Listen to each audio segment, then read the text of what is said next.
Empezaremos con esta cita de Walter Mignolo que dice: la identidad de una cultura se sostiene por la historia y el patrimonio tradicional, por la memoria y capacidad de ver y aprender el pasado que unifica con elementos y símbolos propios y particulares que se instalan en el presente para construir el futuro. ¿Qué pretendemos con esta cita? Es darnos cuenta de que no solamente la historia y el patrimonio tradicional van a ser objetivos, van a estar escritos. También la oralidad, y como ya lo decía Denise, el hecho de tener los textiles, el hecho de representar los quipus, los dibujos en la cerámica, son parte de este patrimonio tradicional y de esta historia. Lo que queremos con la oralidad es muchas veces reforzar la memoria colectiva, como ya lo vamos a ver a continuación. La lengua debe ser vista primero como construcción social. Ningún sistema lingüístico en el mundo va a ser solamente patrimonio de algún ilustrado o de algún iluminado. Es una construcción social porque va a generar una serie de elementos que inicialmente van a pertenecer a una estructura oral, y posteriormente para su representación tendrán que utilizar un sistema de escritura. Por lo tanto, van a ir siempre vinculándose la estructura oral con un sistema de escritura.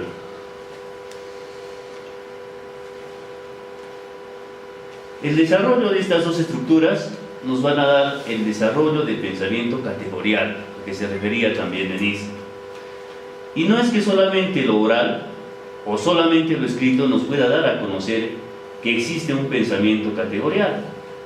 El simple hecho de que estructuremos en nuestra mente una oración para poder expresarla, un saludo, un deseo, supone que tenemos un pensamiento categorial. Sencillamente lo que hacemos en nuestra mente es programar esas ideas, organizarlas y luego expresarlas. Por lo tanto, se debe deshacer esa teoría de que al llegar los españoles eran ellos los que tenían un pensamiento abstracto y categorial, y los nativos no tenían un pensamiento abstracto, es al revés. Ellos tenían un pensamiento abstracto más desarrollado. ¿Por qué? Porque inclusive prescindieron de la escritura.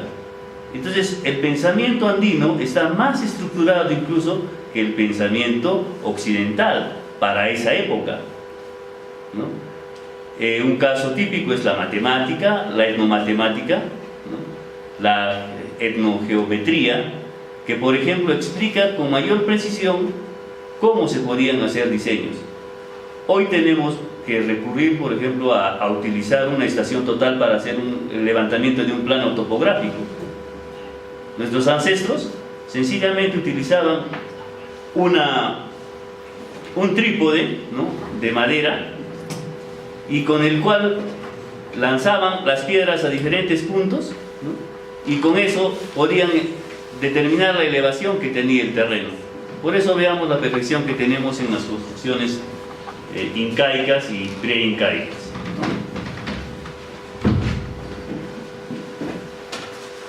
Entonces, el desarrollo del lenguaje también va a generar nomenclaturas, nombres específicos para cada una de las cosas. ¿Y eso no es acaso un pensamiento abstracto? No señalamos las cosas porque queremos. La gente le ha dado un nombre por su utilidad. Por ejemplo, la toponimia. Los lugares que tenemos aquí cerca, por ejemplo, en Ácora, ¿no?, o las que tenemos por la zona de Huacuyani, por ejemplo, Amaipampa, ¿no?, o la pampa donde descansan las almas. Entonces, hay una situación para dar esos nombres por la utilidad, y eso requiere también de abstracción.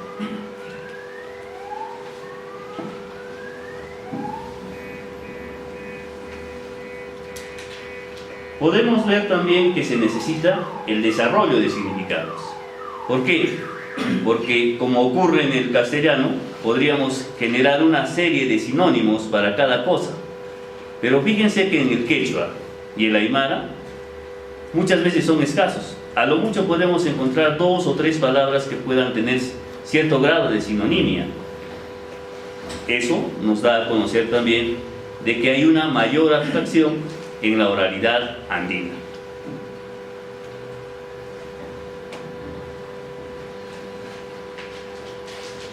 Podemos ver también la interrelación comunicativa, que en un primer momento se va a dar por el contacto, personal o impersonal. Y cuando hablamos aquí de la oralidad, vamos a ver que muchas veces el poblador andino, como lo decía Denis, se va a referir al canto, a la oralidad, a la expresión, para la crianza del ganado, para el cultivo, o también, como lo escribe Dionisio Condori, para la elaboración del chuño, una serie de canciones que acompañan todo el proceso y que hacen que él, o este mismo proceso, pueda ser agradable, pueda ser en gratitud, pueda ser de una acción de gracias a la Pachamama y también de acción de gracias a las personas que van elaborando el chuño. Se convierte también en impersonal porque se dirige muchas veces a los sapos. O si nos damos cuenta en nuestra cotidianidad, cada vez que vamos a tomar una bebida, agarramos y echamos un poquito al suelo, ¿no? Santa Tierra Pachamama, para compartir. Entonces, fíjense que existe también un diálogo impersonal. Y muchas veces se ha dicho que el poblador andino solamente es animista, ¿no? Pero ese animismo lo lleva a dar vida a las cosas, a los sapos, a los cerros, a los animales. Y esa es la relación comunicativa que establece de manera impersonal. Otro aspecto de esta relación es la territorialidad, porque no solamente se habla mecánicamente, sino que se establece una relación con el mundo circundante, con el contexto. Y reitero, aquí podríamos evidenciarlo en la toponimia que existe para cada cerro, para cada apu, para cada acción. El tercer aspecto es la temporalidad. Y así como en el castellano tenemos la conjugación verbal en tiempos presente, pasado y futuro, en el aymara también, o en las lenguas andinas en general, vamos a ver que existen un tiempo pasado, pero es un pasado cercano y un pasado lejano, ¿no? Lo mismo ocurre con el presente. El presente aquí, hoy, en este momento, pero también un presente prospectivo, algo que ya está viniendo, ¿no? Y en relación al futuro, lo ven como algo lejano, pero que hay una posibilidad de que eso se realice. Entonces, en este proceso comunicativo en los Andes, se van a ver no solamente situaciones que sean lingüísticas y comunicativas, sino también la cosmovisión del poblador andino.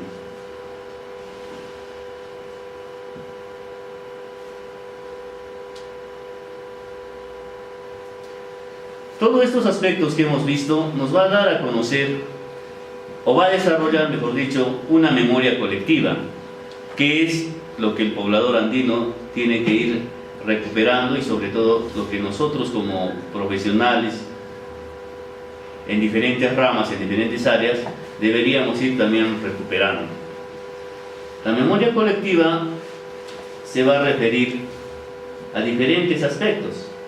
En primer lugar, a la historia, que no solamente es un recuento de hechos, sino es la revaloración que tiene el sujeto andino de aquellos acontecimientos que guarda en la memoria. Por ejemplo, si analizáramos desde el punto de vista del poblador andino la revolución de Túpac Amaru, veríamos que él tiene otro perfil, otra perspectiva y otras conclusiones acerca de lo que hizo Túpac Amaru. Pero si agarramos un libro de historia del Perú, vamos a analizar, ¿no?, que la exposición que traen los historiadores tiene un cariz netamente occidental y solamente van a ver ahí al caudillo. Pero si leemos y damos una mirada desde la comunicación histórica de este imaginario colectivo, de esta memoria colectiva, vamos a darnos cuenta de que era un ser que trataba de reivindicar lo andino. Entonces vean ustedes ese paralelo que nos puede dar a conocer también la oralidad. El otro punto son las tradiciones, ¿no? Que, bueno, en nuestro querido Puno pues son tantas, y para cada espacio y para cada fecha que podríamos ir deteniéndonos, yo creo, desde el mes de enero, ¿no? O desde el mes de mayo, que son las cosechas. ¿Qué se hace? ¿Qué tradicionalmente se hace? No se va a la chacra y uno empieza a escarbar las papas. Tiene que haber un rito anterior, ¿no? Para pedir permiso a la Pachamama, ¿no? Se saca la primera mata y en esa primera mata se deposita dulces, se depositan frutas y se deposita mistura para que haya alegría, para que haya producción. Entonces eso también es parte de esa tradición que la memoria colectiva está guardando, ¿no? Y un aspecto no menos importante es el que se refiere a las normas sociales. Y aquí podemos ver que ya estamos chocando o estamos perdiendo mucho, ¿no? La cultura occidental desde el oficialismo ha creado una serie de cargos, ¿no? Cargos políticos, cargos que las personas mismas tienen que responder dentro de su desarrollo vital. Y es que, por ejemplo, se iniciaba esto antes con ir a la escuela. Una persona que iba a la escuela, la concluya o no, y era una persona que entraba al mundo por ser una persona letrada. Luego de ello, pasaba a servir en el ejército, ¿no? Y eso le daba fortaleza y le daba autoridad. Luego pasaba a dirigir las rondas campesinas que se establecen en la época de cosecha, o sea, hacer campo, ¿no? Hay categorías, ¿no? Campo menor, campo mayor, ¿no? Luego de eso recién podía casarse. Una vez casado ya podía asumir la participación primero en la junta de padres de familia o el patronato, y una vez que haya pasado unos 3 o 4 años recién podía postular para ser presidente de la misma asociación de padres de familia. Una vez que pasó a ser presidente de padres de familia, podía él ser autoridad ya de su sector, luego de la comunidad y finalmente el cargo de teniente gobernador. Entonces fíjense que hay una serie de cargos por las que obligatoriamente pasa el comunero, establecidas por lo occidental, pero que desde su mirada andina tiene sí o sí que cumplir ciertos prerequisitos, y a veces las normas no han contemplado así, y se ha generado, por ejemplo, un conflicto entre los jóvenes que son licenciados del ejército y los que no lo son, porque ahora el servicio militar es voluntario. Entonces los ven mal aquellos jóvenes que no hacen el servicio militar, pero en contraposición vienen ahora los chicos que están estudiando en las universidades, en los institutos. Entonces, sí, eso sería antes. Entonces fíjense ustedes que las normas sociales que se han establecido también es una forma de comunicación, una forma de mantener ese imaginario colectivo, ¿no? Al que todos vamos a verificar posteriormente. Entonces vamos a ver que la oralidad nos va a dar 2 tipos o 3 tipos de contenido. Un primer contenido que es el contenido moral.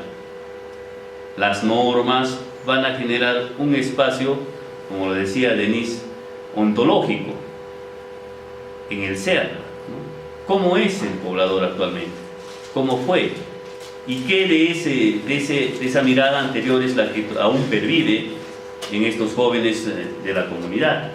Desde el aspecto moral es algo intachable. Si nos quedáramos, por ejemplo, a vivir en una comunidad aymara, nos daríamos cuenta de que aún ellos sancionan fuertemente lo que es la corrupción. Pero en cambio en el mundo occidental, en la ciudad, la corrupción es algo con lo que se convive diariamente, ¿no? Ahí tenemos que ver el aspecto moral, no solamente en lo personal, sino también en lo colectivo. Y eso se alude porque la oralidad es eminentemente colectivista. Son muy escasos los soliloquios, ¿no? El hecho de que una persona esté hablando sola en el campo, si no es para referirse a sus animales o no es para referirse a los apus o a la Pachamama. Y también es un hecho muy interactivo. Y en esa interacción es donde se involucran pues a la Pachamama, a otros elementos que tenemos en la cosmovisión andina.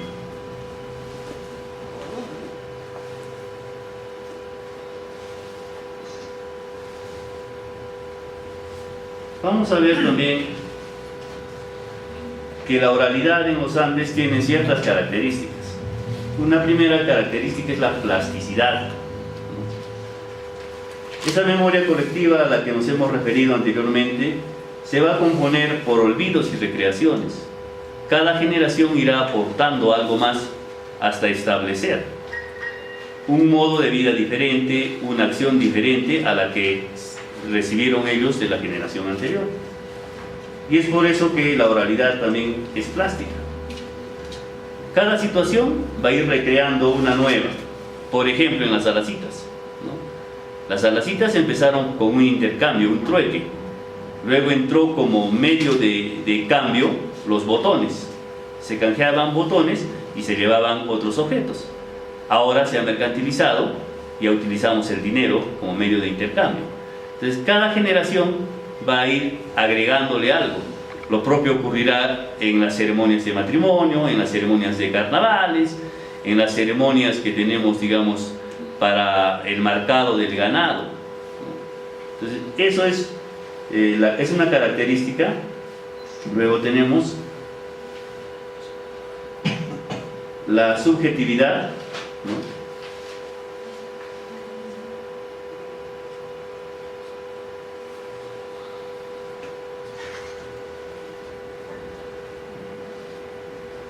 Vamos a darnos cuenta que otra característica es histórica.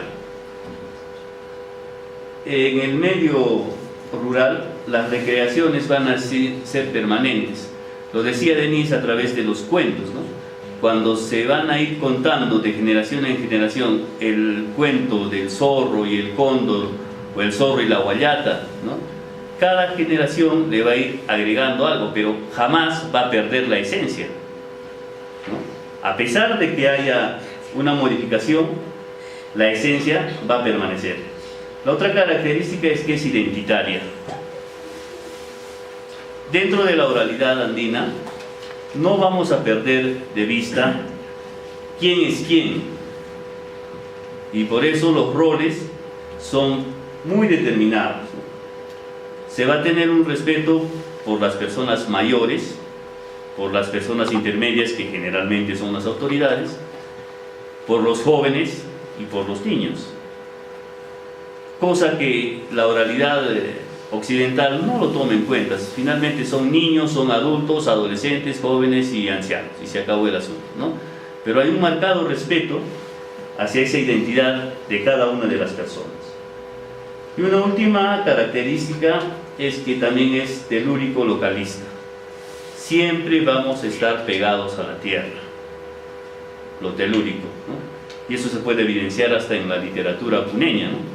Tenemos hasta una generación de poetas telúricos, ¿no? Cuyos versos, sus poemas y narraciones siempre han estado ligados al rayo, al trueno, al lago, al ande, ¿no? Y es algo que es muy visible en la oralidad andina. Podríamos verificar dos clases de oralidad, ¿no? Una oralidad primaria que surge con el inicio del proceso comunicativo, o sea, el sujeto, el emisor, el receptor, la comunicación, el medio, el canal, ¿cierto? El esquema clásico de la comunicación. Y eso es lo que ocurre, ¿no? Todas las personas vamos a utilizar ese mismo esquema. Y a eso se refiere pues la oralidad primaria. Pero luego vamos a encontrar una oralidad secundaria que ya es el uso de las tecnologías comunicacionales. Pues aquí empieza la escritura. Entra a jugar la escritura, el orden de las palabras, la formación de frases, oraciones, luego párrafos, ahora el llamado texto, el hipertexto, ¿no? Que son nada más que tecnologías comunicacionales.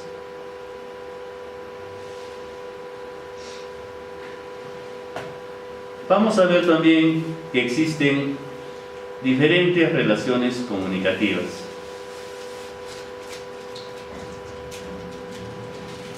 Vamos a encontrar relaciones comunicativas dominantes. Y es aquí, por ejemplo, ¿quién inicia las conversaciones en la familia al producir la oralidad? Es el padre. Y luego de que el padre habla, puede hablar la madre y luego pueden hablar los hijos. Entonces va a haber una relación de dominancia. O cuando estamos en una reunión de la comunidad, ¿quién habla primero? ¿No? El que habla primero tiene que ser la autoridad, el teniente gobernador o el juez de paz, ¿no? O el presidente de la comunidad. Y luego se va subordinando el orden, ¿no? A los cargos que también se mantienen.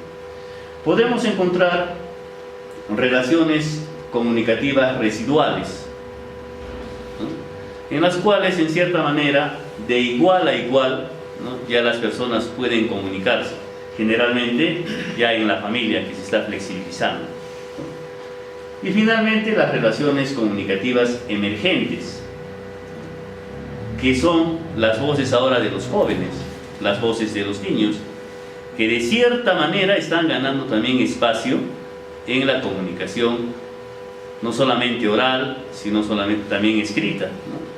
Ya el joven, el niño, la escuela le está dando otro cariz, otro tono a la participación de los jóvenes y a la participación de los niños. Pues yo creo que aquí tendríamos que ir ya, para ir concluyendo, ver cuál es el rol que cumple la oralidad. No solamente va a ser de generar mensajes, sino de establecer situaciones, de establecer y generar relaciones a nivel de los sujetos que se comunican. Caso diferente es en la comunicación occidental, ¿no? Siempre buscamos una relación más rápida, más fluida. Aquí todavía tenemos un pensamiento más reflexivo aún, ¿no? Y hay un refrán que dice, ¿no? Antes de poner la lengua en movimiento, pon el cerebro en funcionamiento. Y yo creo que esa es una de las máximas que tiene la oralidad en la cultura andina. Muchas gracias.